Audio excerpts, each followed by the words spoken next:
Hello, what's up mga boss idol? Mga ka-OFW natin dyan, saan ka mang panig ng mundo ngayon?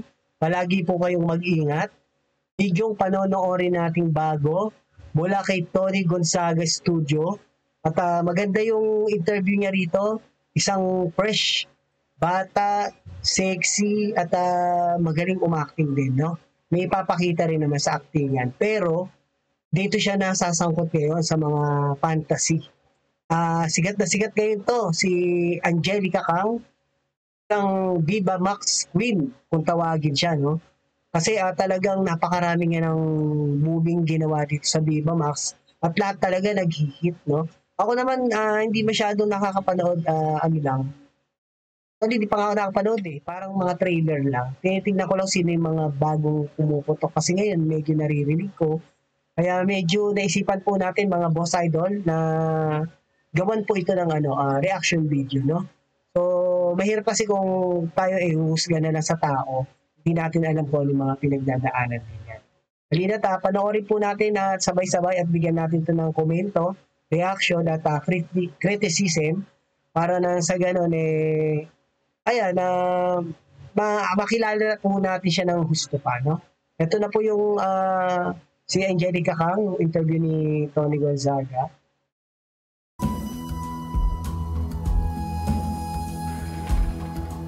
Hello!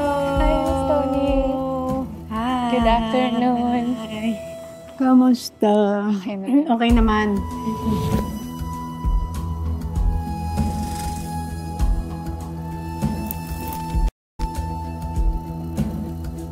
Bakit yung mga masa ganito yung tingin sa akin na nag-bold star lang pala ako, hubadera ako, na tingin nila sa akin, pangit yung ugali ko, hindi ako pinalaki ng tama ng family ko. Tuloy-tuloy everyday, hindi ako nakakatulong nang hindi ako sinasaktan ni Daddy. You went through a phase of self-harm. Yes. Wala ko na-feel, kahit dumudugo na siya. Sobrang na-down po talaga ako, na gusto ko na din mag-stop.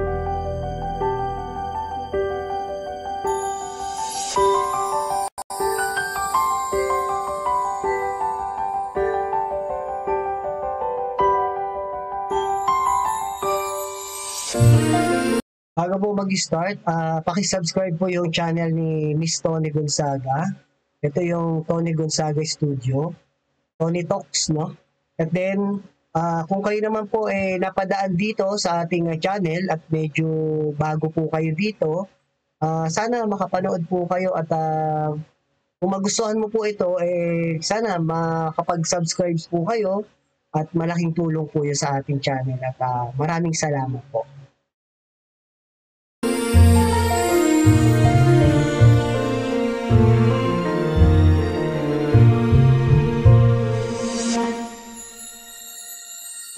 Tony Talks. Grabe, yung bata mo pa 22? Mm-hmm. 22 years old? Yes. So. Tapos nabalitaan ko, tumira ka sa States? For 4 years, 5. Pero dito ka pinanganak? Pinanganak ako sa Mandaluyong pero nagstay ako sa Parañaque. Doon ka talaga lumaki? Mm-hmm. Kung bata ka ba, anong pangarap mo? Nung super bata pa ako, since yung house namin sa pinakailalim, ginawa naming church, parang Vineyard of Jesus Christ. Ang dami ko nakikitang pastor, pastora, tapos ang sasaya, nagka-clap pa. Sabi ko sa mom ko, Ma, paglaki ko gusto ko maging pastora. Tapos tuwang-tuwa sa akin yung mga pastor, ay, gusto ko maging pastora, ganyan. Tapos until gusto ko maging flight attendant naman. Nung naisip ko na okay din maging doktor para in the future matulungan ko yung mom ko, or okay din mag-law para yung income. Kasi mom ko and dad ko business mindset. Paano mo i-describe yung childhood growing up? Mom ko, na-convert siya as born-again Christian. Habang lumalaki ako, minulat niya ako sa Christian values, na respect your parents, love God first. Yung dad ko naman, very military discipline. Nung pumunta ka sa States, nasaan ang mami mo? Hindi sinama ni Daddy. Gustong-gusto noon sumama ni Mama, kaya lang sabi ni Daddy, andi dito yung... Kaya ganyan siya ka-fresh, ganyan kaganda yung balat niya. Naghalo kasi yung dugo ng Pilipina, nanay niya Pilipina, yung tatay niya Koreano. So matindi rin kasi magdisiplina yung tatay niya, military discipline. Kaya siguro medyo ganyan. Kinikwento nga niya, na parang na-traumatize siya sa sobrang higpit din. And then, minsan mahirap din pag sobrang higpit eh. So, hindi natin alam. Ganyan, sa kakahigpit natin. Nauuwi pa sa ganyan. Pero maganda naman yung tinahak niya kasi career yan eh. Kumbaga sa trabaho yan. Yung iba lang, siguro iniisipan ng hindi maganda. Pero pinaka-the best sa kanya, ituloy niya pa rin yung pag-aaral niya. Kasi yan, parang ano lang naman yan. Kung wala siya ng income, papakilala, malaki rin naman kitaan talaga yan. Sana pagtapos siya ng mga kursong gusto para ma-erase sa kanya yung mga ganyang tingin. Kagaya ni Diana Subiri, no?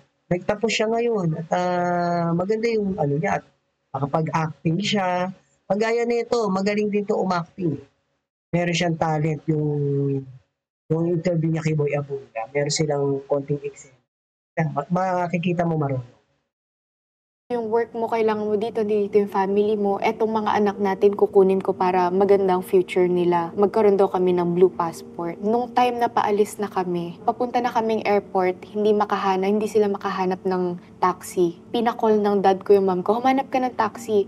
So habang naghahanap yung mom ko ng taxi, pinahanap niya din yung brother ko. Nauna yung brother ko maghanap ng taxi, kaya umalis na kami papuntang US nang hindi nagbababay sa mom ko. Years na, simula panganak hanggang pinaalis, hindi man lang kami nakabay. Yung mom ko, na-depress siya sa bahay, para siyang hindi niya alam kung anong gagawin niya. Kasi nawala yung dalawang anak niya eh. Tapos nung pumunta kami ng US, ni message man lang or call, hindi ko marinig yung boses ng mom ko. Tapos every time na mag-i-email ako sa mom ko, binabasa muna ni daddy. Strict talaga, hindi rin ako makalabas ng bahay. Kasi may mga guard na kaya feel ko yung childhood ko with my dad talagang Cage.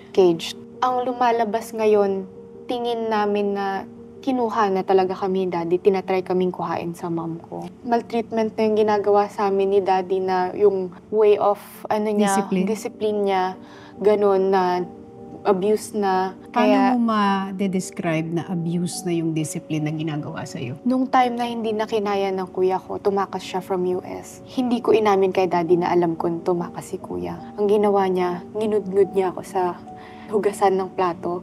Tapos 1 week niya ako hindi pinakain para umamin sa kanya na alam ko kung ano na tumakas yung brother ko. Pumasok ako sa school na parang lantay na lantay ako. Tapos tinanong sa akin ng classmate ko, "What happened to you?" Nung kwento ko sa kanya, sabi ko, "Wag mo sasabihin kahit kanino ha." Kasi pag sa US, masampal lang 3 days na nakakulong yung mga parents. Ang ginawa ng classmate ko, sinumbong niya sa teacher. Tapos yung teacher, pinapunta yung dad ko, pinapa-counseling. Nung nalaman agad ng dad ko na pinapapunta siya, the next day, umuwi na ako ng Pilipinas. So, nung umuwi ka ng Pilipinas, ilang taon ka na nun? 13, 14. May nabalitaan ako na you went through a phase of self-harm. Yes. After 2 years ata or 1 year na tuloy-tuloy everyday, hindi ako nakakatulong nang hindi ako sinasaktan ni daddy. Then there's one time na naalala ko, hindi niya ako sinaktan the whole day. Sobrang saya ko sa diary ko na I feel happy this day na hindi ako sinaktan ni daddy, na ganun. Asa ni daddy yung diary ko. Then one time, nakita ko yung classmate ko, ang dami niyang cuts sa kamay. Tinanong namin, what did you do? Ba't mo ginagawa yan? Sabi niya, it feels nice, try it. Nung ako nag-try, wala ko. Sakit yun. Suicidal yun eh, maghihiwa ka rin.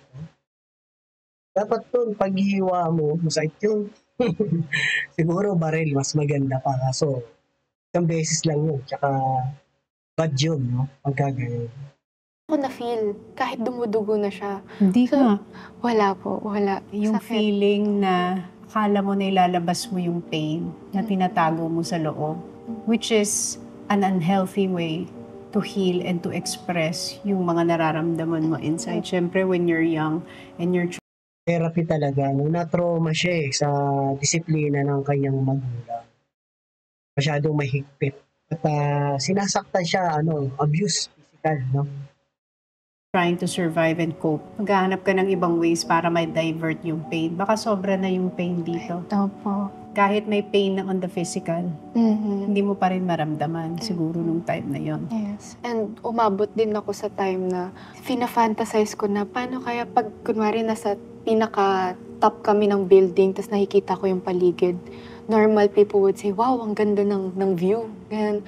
Ako, iniisip ko noon, paano kaya pag namatay ka dito? Ang sarap kaya mamatay dito. Sobrang fina-fantasize ko na siya na akala ko normal lang yung mangarap sa mga ganun. Kaya nung pag-uwi ko ng Pilipinas, Delikado yun, no? Kasi meron na siyang suicidal tendencies. Nandun na sa kanya yun, sa mga pinagdaanan nga niya. Kanyang magulang, sa kanyang ama. Paano mag-treat o magpalaki o gaano kahigpit, no? Kaya tayong mga magulang dyan, kung maaari, huwag natin masyadong higpitan ng sobra.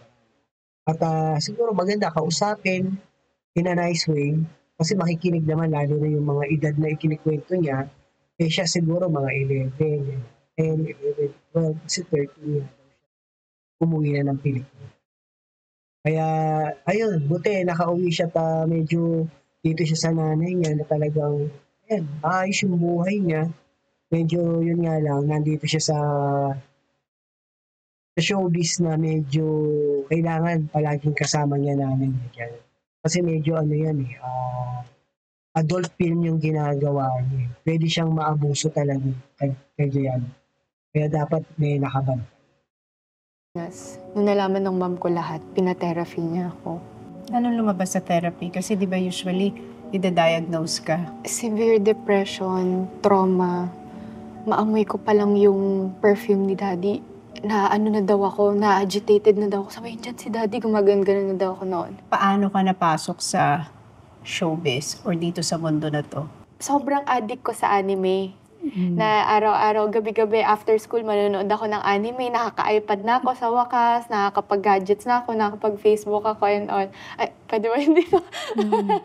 And after nun, meron akong nakitang exhibit na merong mga animes, otakus na pwedeng pumunta doon. Cosplay. Cosplay. Cosplay sa mga mall, madalas yan may nakikita akong ganyan. Tsaka mga talented din yung mga nagko-cosplay. Tsaka mga kabataan talaga na, parang katulad ganyan, magaganda, may itsura na natin. Yung mga babae talaga yan, mga ganyan. Talagang maa-amaze ka rin sa kanila mga cosplay. Kaya bagay din siya doon. Pagkapunta ko doon, natuwa ako kasi pagkapasok ko, ang daming mga photographers agad doon nag-line na pinicturean ako. Kaya ginagaya ko yung mga sa cosplay ko, ano yung mga post nila, mga ano. Nung palabas na ako, merong lumapit sa akin na ABS-CBN na photographer. Sabi niya, gusto mo mag-open shoot? Gusto mo maging model? Sabi ko, yes! Gusto ko!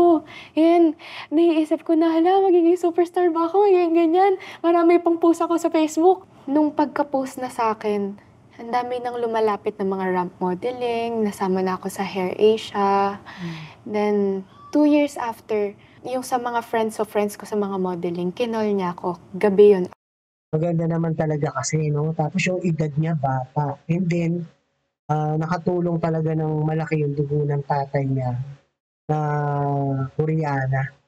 Nagiging Koreana. Di ba? Kasi Koreana tatay niya. Balat niya Korean, no? Half Filipina, half Korean. Kaya mas lalong gumanda. After school, sabi niya, gusto mo maging artista sa Viva Max? Sinerge ko, kasi lagi ako nanonood ng TV. Nasabi ko, Viva Max, mga Viva Films. Sabi ko, oo, gusto ko maging artista. Eh, the next day, may school ako nun.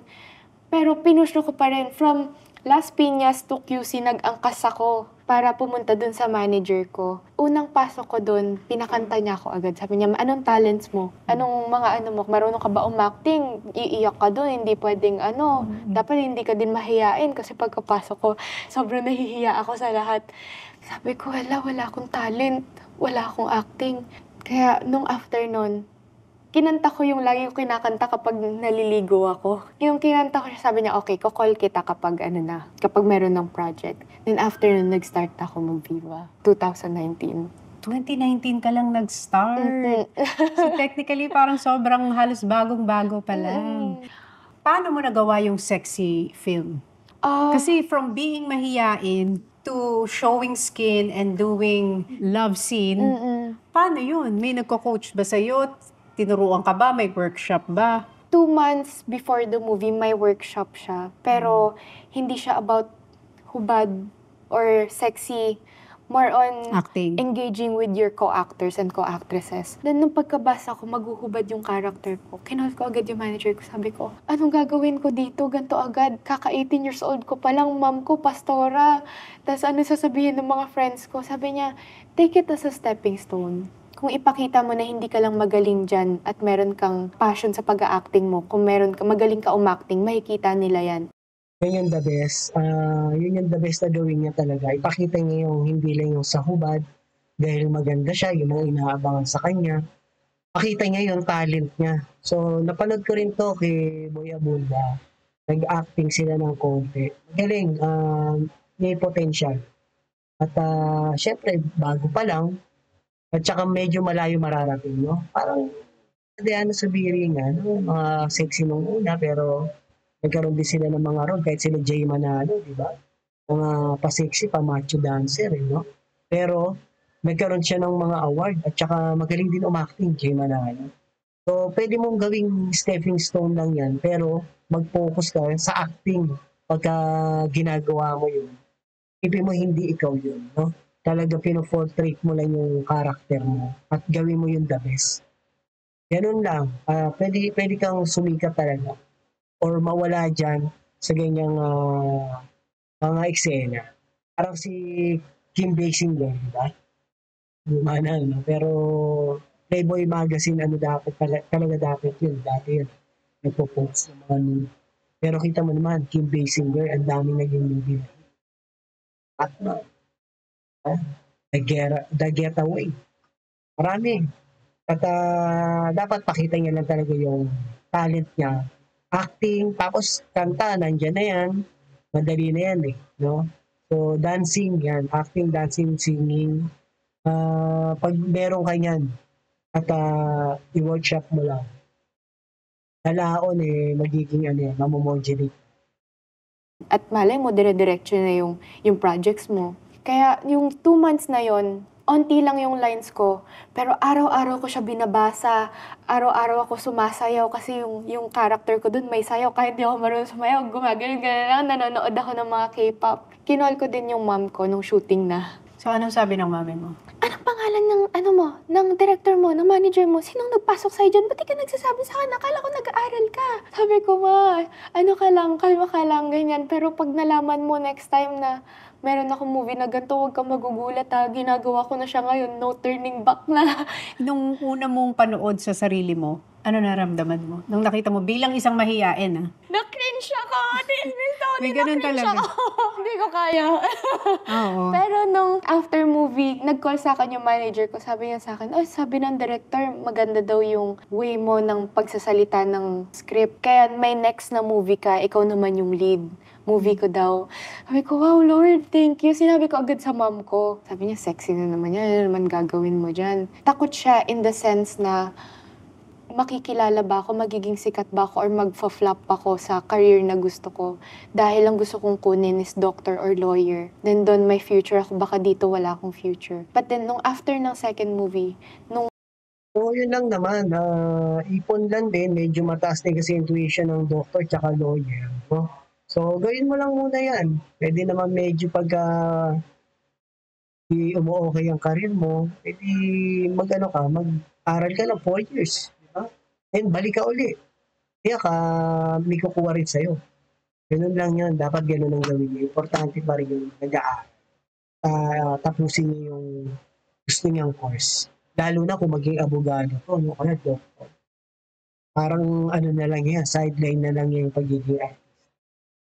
kung pumutok siya at nalaman ng mga tao, parang pandemic movie, ika nga kung sabi nila, dun niya na-appreciate na sabi niya, okay, napanood ko yung movie na yun. Na pinanood niya this time, sabi niya, may passion ka anak. I-pursue mo yan, basta masaya ka dyan, masaya ka sa ginagawa mong work, hindi ka nadidrain, at as long as wala kang tinatapakan na tao, sige lang, go mo lang nun. Pero yung Angelica, di ba, screen name lang? Yes, screen name. Sino nagbigay sa'yo ng name na yun? Manager ko. Real name ko is Agnes. Favorite niyang artist is Pierre Angeli. And marami daw nagsasabi sa akin na kahawig ko daw si Miss Angel Locsin. Kaya sabi niya, Angeli na lang. Angeli, tas kunin natin yung last name mo, Kang, Angeli Kang. Ano yun, Chinese? Korean. May Korean blood ka. So, half Korean, half Pinoy. Sinong Korean sa... Yung dad ko. Because sexy star. Di ba pag sexy star, dapat medyo sexy yung name? Screen name talaga na ibang-iba. Oo, so yung pala yun. Paano pag gumagawa kayo ng mga sexy na scenes? Paano ang preparation doon? Paano yung limitation doon? Paano yung like usapan with a co-actor? Kasi minsan, di ba, baka ma-carried away sa mga eksena. Hindi maiiwasan yun because you're doing passionate scenes. Nung unang movie ko, nasa isip ko, basta galaw-galaw ka lang dyan. Mas maano mo lang sa face mo na kunwari, feel mo yung eksena. Go mo lang.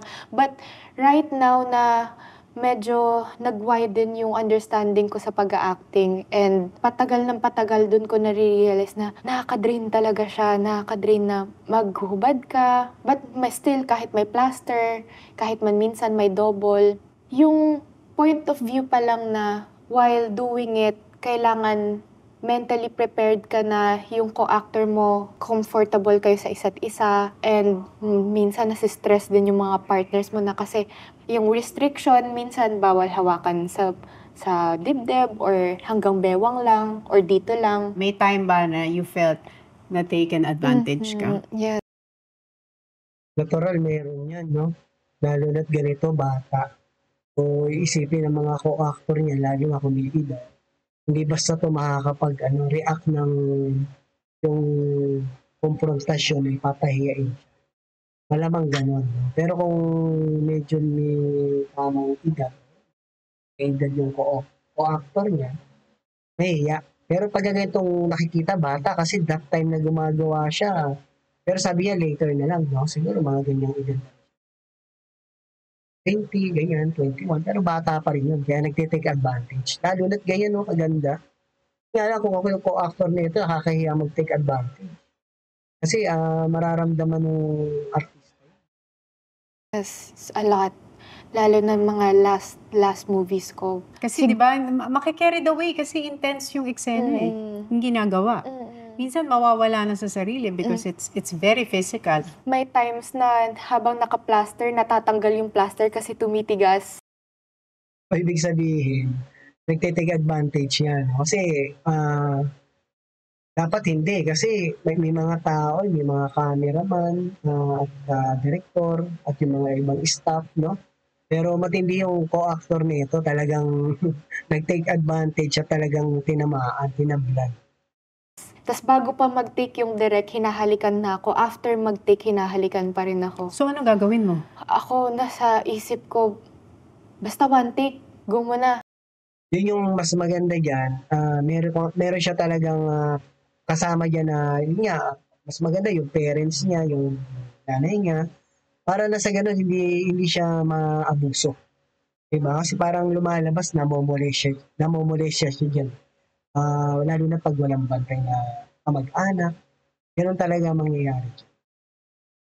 After nun, doon na ako magre-reklamo kay Direk. Sabi ko, Direk, nakita mo ba na ganito, ganyan? Sabi niya, oo nga, nakita ko. Ikaw, bilang isang babae, paano mo nahihiwalay yung trabaho tsaka dun sa real? Ito talaga ako. Trabaho lang yan. Pag work, nasa isip ko talaga, work to. While doing the scenes, maraming tao lagi kapag sexy scenes. Cameraman siguro 2, 3, may audio pa, dyan pa yung director. Kaya never po ako na-carried away. Pag sinasabi nila yung ganun, tinatawag na, nililabel na sexy star, bold star, anong nararamdaman mo? Nasanay din ako na, siguro nga, bold star ako, sexy star siguro ako. Pero pag in-mention ko siya sa mga ibang tao, sabi, hindi, actress ka. Binigay lang yan sa'yo as a project, pero marunong ka umacting. Kaya mo magbigay, actress ka. Ano yung nagiging reaction nila when they see you in person? Thankful ako na pag nakikita ko ng mga tao, hindi nila ako nakikita as bold star. Kasi pag nakikita nila, si Angeli. So, dapat ganyan yung ayos mo, no? Medyo may respect talaga sa'yo. Kasi kung ikaw, ganun ang trabaho mo, ganun yung pinapakita mo sa pagiging artista mo, medyo daring at sexy film, dapat pagka makikita ka in public, yan mga ganyan ang ayos mo para mawala sa isip nila na sa totoong buhay, hindi ka gano'n, trabaho lang yun, di ba? So, dapat ganyan. Pa-picture, pa-shoutout, pa ganyan. Pero pag nakikita ko sa mga comments, may mga ibang bashers na minsan nagme-message pa sa family ko na pinalaki daw ba ako ng tama kung ba't ko yun ginagawa. But as of now, wala pa naman akong na bad encounter in Yes. person. May nag-away sa harap ko na mag-asawa. Hindi nga! Ay, nabukayo. Nabukelya si mister ng asawa. Bakit? Anong ginawa ng asawa? Bumibili ako sa store nun, tapos yung asawa niya nagpa-picture sa akin. Pagka-picture sa akin, pagkabalik niya, binatukan siya ng asawa niya. Sabi niya, anong ginagawa mo? Bakit ka nagpa-picture dyan? Inaano mo na naman, ganyan. Dire-diretso, hindi, ano ba, nagpa-picture lang ako, over ka naman. Yung parang sobra-sobra hanggang sa Pag nag-away. nag-away sila, anong ginawa mo? Wala, nag-walk out na lang ako. Hindi ko alam anong gagawin ko. Yan pala ang ginagawa pag pastime. Naku! Baka mamaya ako pa yung Hindi, trabaho lang. Walang personalan kay Trabaho lang misis. po. Oo. So, minsan may mga ganong incident.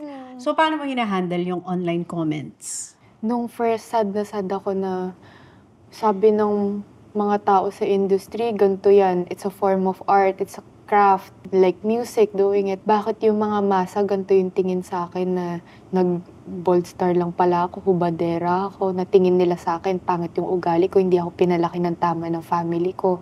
And may times din na as pastor yung mom ko, sinasabi nila, ganyan ka ba? Parang yung sinasama na yung religion. Sobrang na-down po talaga ako na gusto ko na din mag-stop. Pero naisip ko na pag nag-stop ako, tatatak na sa mga tao na ganito lang talaga ako. Paano mo sinasagot or hinahandle yung mga tao na sasabihin, akala ko ba born again Christian siya? Bakit siya gumagawa ng ganitong klaseng mga pelikula? Yung mom ko is a very open-minded person. Kapag binato ka ng bato, batuhin mo ng tinapay. Hayaan mo sila. Basta masaya ka sa ginagawa at mo, wala kang tinatapakan na tao. Bakit hindi ko patunayan sa kanila na I'm more than this, na kaya ko din umacting. At kunin ko tong blessings na to, na project na to, as a stepping stone talaga. So, Tama, stepping stone yan. Blessings yan, At napakahirap ng buhay, lalo na dito sa Pilipinas, no? Andiyan na yung opportunity. Tuloy mo na yan, andiyan ka na. Pakita mo lang talaga yung best mo sa pag-acting. Para pag nabigyan ka ng project sa ibang company or ibang hahawak sa'yo, baka ma-roll ka sa mga dramatic acting, mga ganun. Stepping stone lang yan. Kailangan may acting ka talaga dyan bilang. paano mo hinahandle kapag nakaka-receive ka ng indecent proposal? Pinupost ko pa yung mga taong naggaganon sa Ini-expose mo sila, ha? Ma-expose kayo. Kasi mababa lang, no? Pero kung ma-opera ng medyo mataas talaga, pero tingin ko mataas ang presyo nito pagka inopera. Kasi bata, maganda talaga. Sexy at kariwa no? Kaya sigurado yung mga mayayaman na businessman dyan, at lalo na yung mga yung iba, nasa politiko talaga, talagang maglalabas ng pera rito, no? Ayun nga lang, lakihan nyo na kasi pagka medyo baka mababa, ma-post lang kayo. Pero hindi ko naman sinasabi pagka mataas talagang igagrab niya. Pero siguro, kung ako nga yun ayoko maging impokrito igagrab ko yun. Talagang one night stand lang tapos sobrang laki. Di ba? So, isang beses lang yun. Pero lang yun panghabang buhay niya ng yun. Pang-aral niya, gano'n. Napapahiya sila. Okay. Sobrang nadi-disrespect ako noon kasi I'm doing my work professionally. Marami din pala sa mga ibang sexy artist na ganun din na ng indecent proposal. Hanggang sa one day naisip ko na as long as hindi ko naman talaga ginagawa, huwag na, hayaan mo na sila. Baka nagpapapansin lang din. Pero like, a normal day for you, ano lang ang gusto mong gawin? Sleep as much as possible. Oo. Naku, matulog ka na matulog pagkabata. Tama yan, oo. If Sundays, church, after church, family bonding, pagka-uwi, workout, pag bago matulog, tinatry ko magbasa pa rin ng books. Pero if there's one thing na gusto mong malaman ng mga tao About Angelica, ano yun? I'm very different from the people that are seeing as a sexy figure na brave, ganon, fighting spirit, ganyan-ganyan. Tapos pag magsalita, as Palaban, in, no? palaban, ganon. Super different po ako as that. Pero ganito po ako. Mahinhin talaga siya in person. Pag sinasabi naman ng mga tao ngayon na ikaw ang Viva Max Queen, ano yung feeling ng ganun? Up until now, hindi ko pa rin maano na. Pero yun na yung tawag sa'yo, ikaw na ang Viva Max Queen. Very happy na honored ako na, May queen. ganun na yung tingin Oo. sa akin ng mga tao. Queen na yung tawag nila sa'yo sa Viva Max. Ang saya na ganun yung tingin sa akin nila. Kahit sa sarili ko, hindi ko tingin yung sarili ko na, ay, ako pa rin to at first. But, Batang-bata yung katawan, no? At lalo ngayon, mas lalo siyang, yan sa interview na yan, mas lalo siyang gumanda kasi medyo nagkaroon ng laman at kumurba na yung katawan, lalo. Diba? Kasi syempre, ano na yan, kailangan niya yun, yan na yung trabaho niya. Lahat naman ng artista, modelo. I'm thankful na sobrang ganun tingin sa akin ng mga tao. How long do you see yourself doing sexy films? I'm happy right now na na-crossover ko na yung mainstream at sana dire-diretso na yung blessings ko dito. Pero kung magbibigay sa akin si Viva ng magandang project, and why not?